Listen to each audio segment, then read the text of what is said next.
Awakening with Brahma Kumaris. Namaskar. Welcome to Awakening with Brahma Kumaris. We have our sister Shivani with us. Welcome, sister. Om Shanti. Sister, we're talking about soul connections.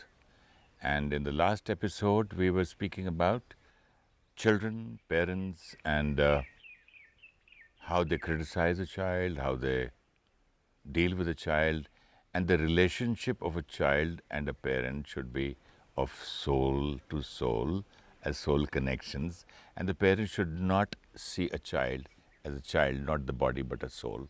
And there should be such a strong relationship that a child should not be, he should be very, very free to come and tell everything at every age to the parents. And that happens, as you said, if I always feel or understand he or she, my child, must be right and whatever he did at that moment was right. But is it practical? Is it possible? People do so many mistakes. Tomorrow my children do mistake and I say, okay, that time he or she must have thought that it was right. Okay, you were right at that time. Is it possible for me? The child is doing something, not done something, but is already in the process. Let's say is into any kind of practice in school, college, any kind of a relationship, any kind of an addiction, which we know that what the addiction is or what the relationship is may not be right. But we just have to understand that time that the child wanting to do that, whether it is because the child is going through some low phase, is in some kind of a pain, that's why has taken to that addiction, is some vacuum, some kind of rejection, that's why is looking for appreciation outside. There is some reason why the child is going towards what he's going. And that's why at that time I have to understand that the child is not doing anything wrong because of what is going on inside him. This is right for him according to him, not according to me. It's not right according to the parent. Yeah, I understand. That child must have done at that time whatever No, even now if the child is doing something and I have to help him to come out of it. So he must be thinking he's right. No? Yeah, he's thinking he's right. And now if I want to help him to come out of it, there has to be an energy of respect. We have to be communicating. We have to be talking to each other here. There are times when the parents feel the child is wrong, the child feels the parent is wrong, and then they said, come, let's sit and talk about it. But internally, both of them have decided. Actually, they're fighting. Person is wrong, yeah. And It's then we say, let's talk about it. No, let's fight. So then, that's the right word. After about 10-15 minutes conversation, the parent will say, I understand what you're saying, but you are wrong. So it won't create the right energy. What is happening today is, children are getting rejection from parents. You are wrong, whatever you're doing is wrong, everything, wherever you're going is wrong. And there is another set of people whom we call friends. They say your parents are wrong. No, the peer group accepts you that you are right. The child is right. Every individual needs acceptance. So let's say I am the child and you're the parent. And for whatever I'm doing right now, I'm getting rejection from you. But here there is a friend from whom I'm getting a lot of acceptance. And I need acceptance. So I'm going to start drifting that side towards my friends, whom we call peer group. Now, rejection from here continues, and here there is acceptance, because friends feel that everything that we're doing is right. Now, the first time the friend said, bunk and let's go for a movie, and I went. Second time the friend said, try a cigarette, and I tried. Things kept happening. Now, the friends might start asking me to do something more. Bring money from home. Whatever, many ways. There are a lot of things happening today. And now, I, the child, actually don't want to do it. I don't want to do it. This is not according to my principles. Now he's stuck. But I'm already getting rejection from here. Parents. If I don't do, what they say. They will reject me too. They will reject me too. And then I'm alone. And I can't be alone. And that's why, just to continue getting their acceptance and appreciation, a lot of children today are doing things what they don't want to do. don't want to do. Right. Which they don't want to do. And then they're going through a lot of guilt. And they cannot tell anybody. They cannot tell anyone, but they're continuing doing it. Only because they don't want to lose these people here or this one person here who's accepting them. Because acceptance is very conditional today. Yeah, if you but continue doing what I tell you to do, then there's acceptance. But those that group, the peer group, that those friends are quite smart these days. They say, okay, if you don't do this to us, you are out of the group. We reject you, you're out. Yes, in schools, if you talk to school children today, to be a part of this group, I have to do this. I have to dress up like this. I have to go out with these people if I have to be a part of this group. Yeah. I have to drink this. Yes. Only why? Because I need acceptance. Why? Because I didn't get acceptance here. If a child can get unconditional acceptance from a parent, then there is no such thing as peer pressure. Even if the whole world is on one side and they want you to do something, you will not do it, provided you have this acceptance and strength here. So if we are the ones because of whom our children are going and making mistakes under the canopy of peer pressure. Peer pressure is at every age, sister. That's another thing. There are a lot of parents today who would say, oh, my child under the influence of peer pressure wants to do this, wants to buy this, wants to wear this. If instead of checking the child, let the parent just check themselves. Are we victims of peer pressure? We all, can you believe it, at maybe even at the age of 50, 60, when a person stops drinking, all his friends in the bar, they start rejecting him. I mean, there's something wrong with you. You're not drinking, what's your problem? 1 day, 2 days, 3 days, then they stop talking to him and they say, you're out of that group. And if you, how long will you not drink here? 10 days, doctor said 15 days. Why aren't you drinking? We are all going to die. Let's drink and die. So many things, and they force, and then he has two choices. Either to join and drink again or leave the group. Right. But you'll be able to leave the group if there is a support system here. How many times in life are we taking our decisions based on one thought, what will people say? Log kya kahenge? It's such a common sentence. It is very, very important for a normal human being. What will people say? Yes. Today, parents are making decisions for their children regarding their careers, regarding their marriages, regarding big decisions in their life based on this one sentence, what will people say? Yes. They wear clothes, they go to a restaurant to eat, they go in a special car, wear shoes and so many different kinds of whatever you call that name of those designers things, because what will people say? What will people say? Now we have to understand, if what will people say is such an important thing for me, the parent, so isn't peer pressure for the child natural? It's the same thing. What will my friends say? So in order to help my child come out of peer pressure and to be able to stand strong, even in the face of everyone else having a different opinion, I will have to practice that in my life first. And I really need to ask myself, how much does it really matter what people think about me and what people will say? On an average, each one of us would know at least 100 people. Okay. At least 100, 20 very close people, right? If I am going to take my decisions based on what 100 people are going to say, do you think I can ever take any one decision which all 100 people will feel is right? Never. And even if they feel it's right, is it necessary what they feel is right will be right for me? No? How does it matter then what they think?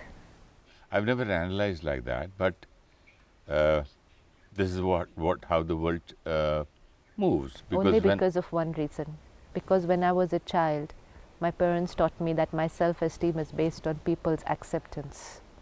And therefore, even today, when I am taking a decision in my life, I'm more concerned whether people will accept my decision rather than whether that decision is right for me. You mean to say people's acceptance by my performance? Anything, my decisions, even if I'm doing something No, when I was a child. Yeah. How did that come, that line? Every step, no? Every step it was that whatever I was doing, am I getting my parents' acceptance or no? If I'm getting my parents' acceptance, then they are happy, I am happy.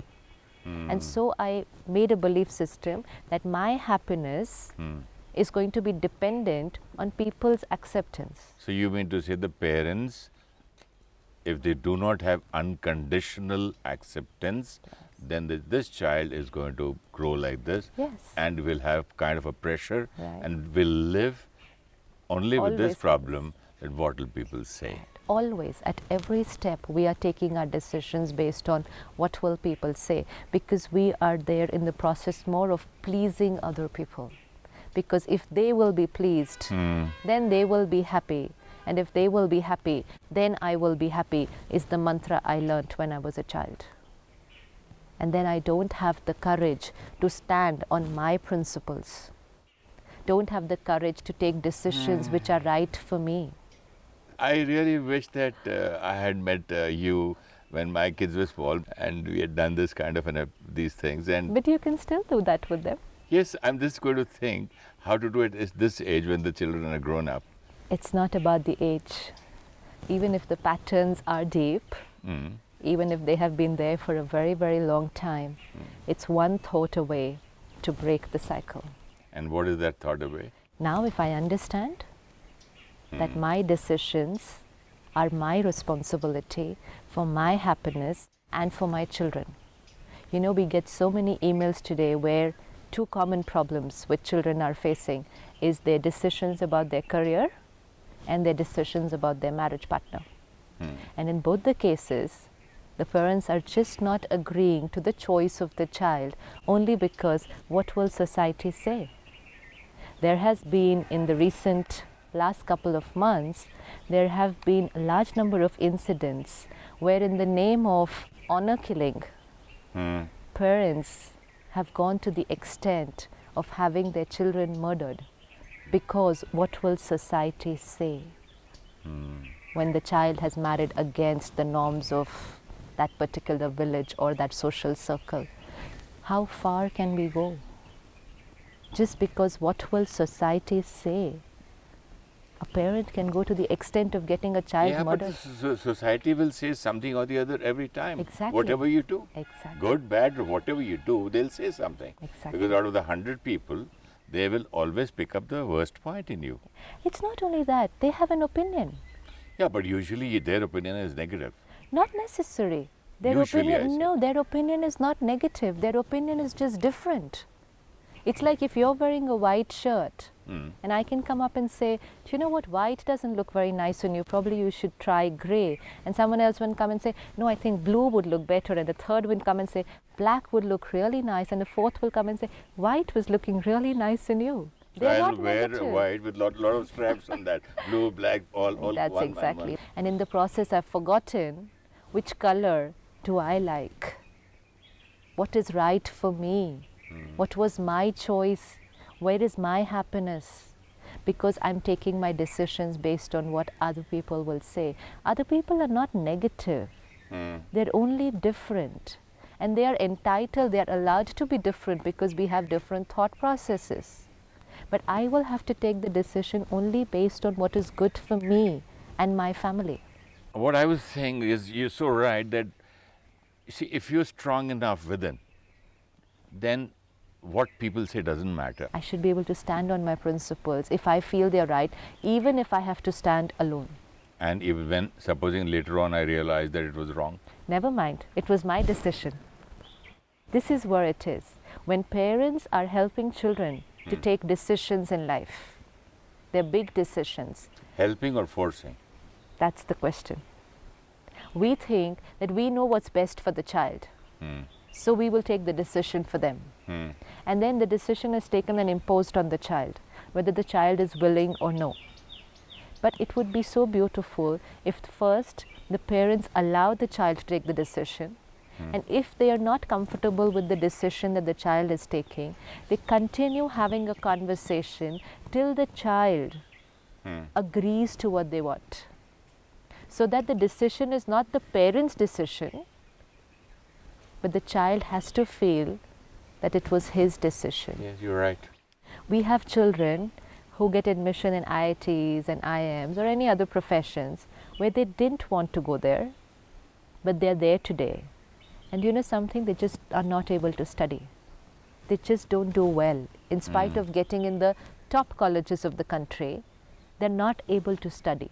It just doesn't happen. They don't do it deliberately. It just doesn't happen. They're not able to study. And then when they are asked to take treatment, and psychiatrists tell us it's because the mind has not yet accepted the decision. That decision of taken so many years back? So many years back, the child may not ever perform well even in their career, even in their profession, because the mind says, this was not my decision. Wow. This was not my decision. Oof. So the right, and if there's a blockage, no? But this is so powerful. Yes. It stays so long. It can stay for a very long time because the block is created. So unless you clear the block is going to be there with you for a very long time. That's why so many women I meet, they say, well, I always wanted to be an actress.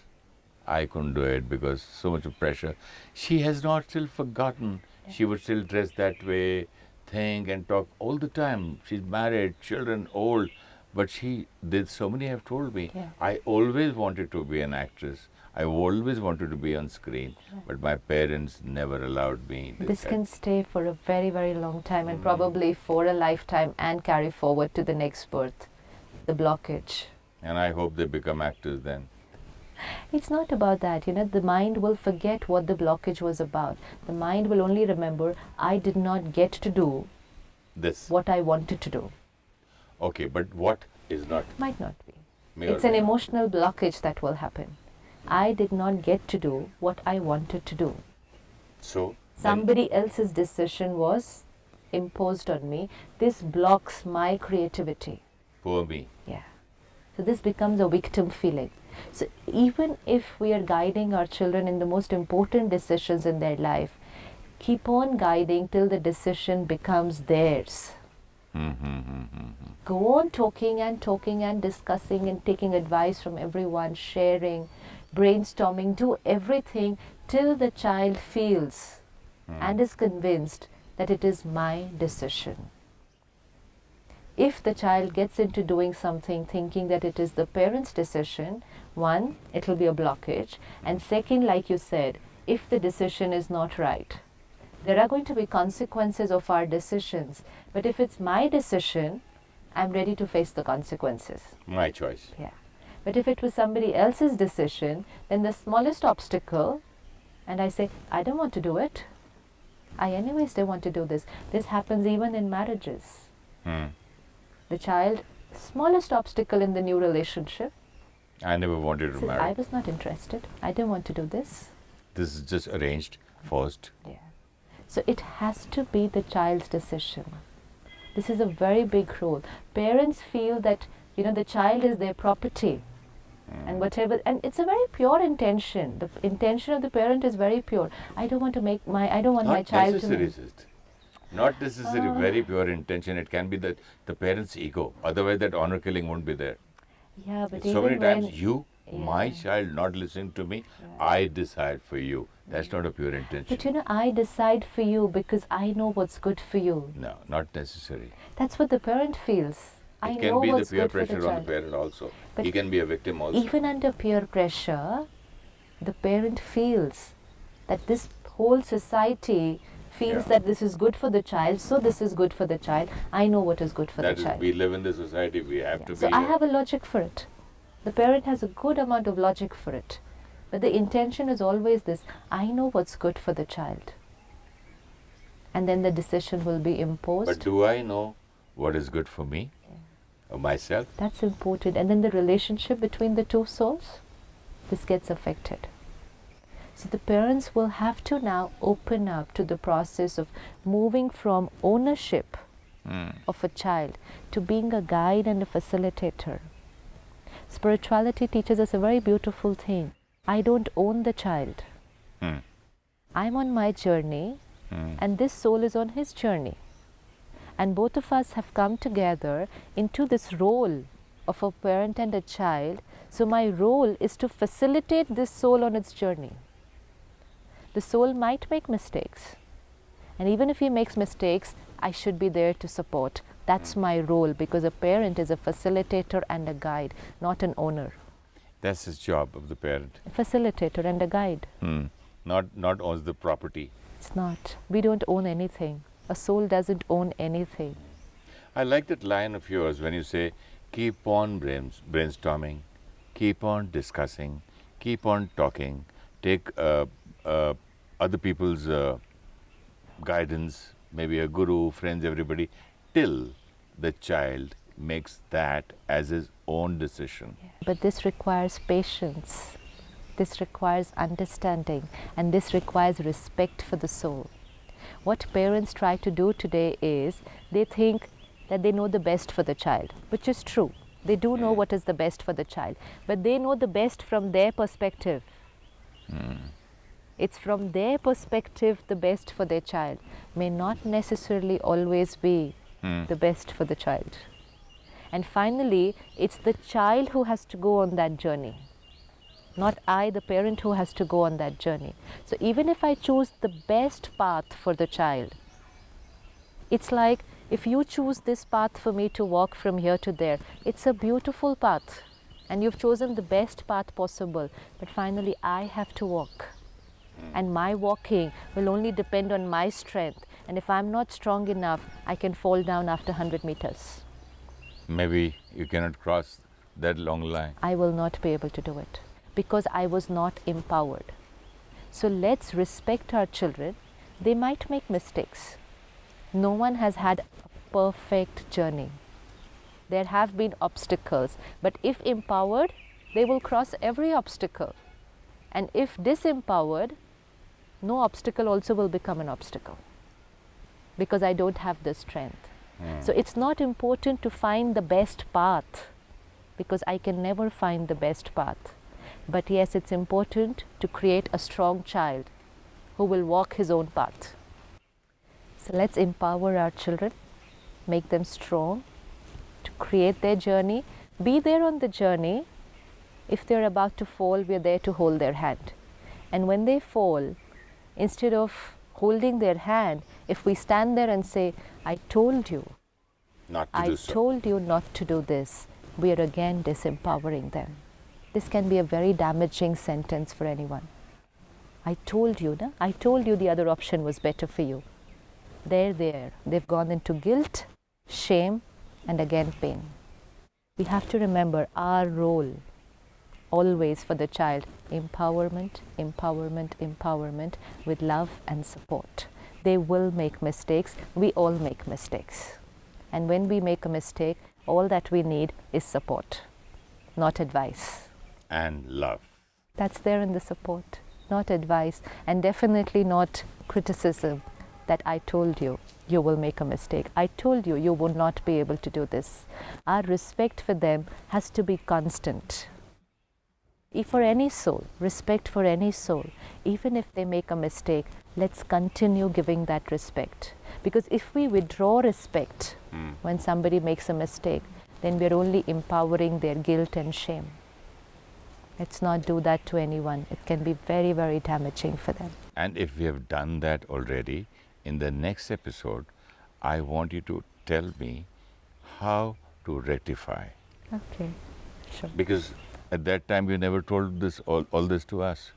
There were no episodes of Brahma Kumaris that time when my children were small. So I need to ask you further questions. Now, what do I do if I haven't done what you've just told us to do? Let's meditate. Let's meditate. Let's sit back comfortably. and explore our field of relationships. Love, support, acceptance. Words that were used but rarely expressed and experienced. Let me today take these words into my field of relationships.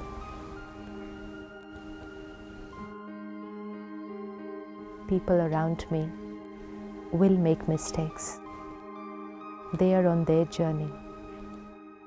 They have taken decisions, and the consequences of the decisions have to be faced. My role is to support, guide, and empower. I'm on a journey with them,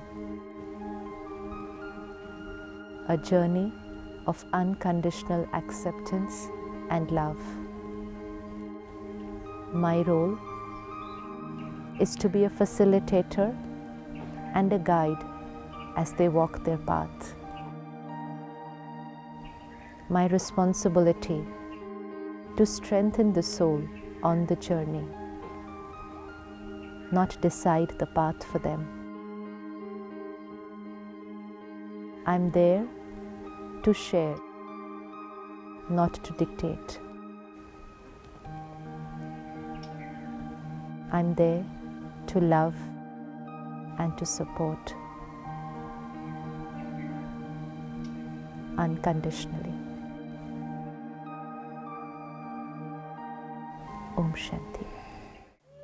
Whatever a child does, at that time they are right from their perspective. The parents may not agree with the child, but need to accept that the child has a reason for what he is doing. This gives the child acceptance and respect. If the parent always feels that the child is wrong, then that sends a feeling of rejection. At the same time, there are friends who accept, and that is why the child drifts towards peer pressure.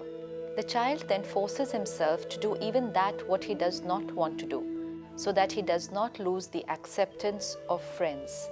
Our self-esteem has become dependent on people's acceptance, and hence we are always concerned about what people think about us. While taking decisions, it is important to only remember what is good for us and our family and what is in our capacity, rather than pleasing people to feel happy. Do not impose decisions on children. Guide them to take their decisions. Let the decision be theirs, so that they take personal responsibility of the decision and its consequences. Let's not decide the journey for them. Let us empower them to walk the path and strengthen them to cross any obstacles that come on the way. Tomorrow we will discuss how to heal the wounds created in the past. If you wish to discuss your problem or have a question to ask or want to know your nearest Rajyoga Meditation Center, call us on 099 99 744 555. Shanti.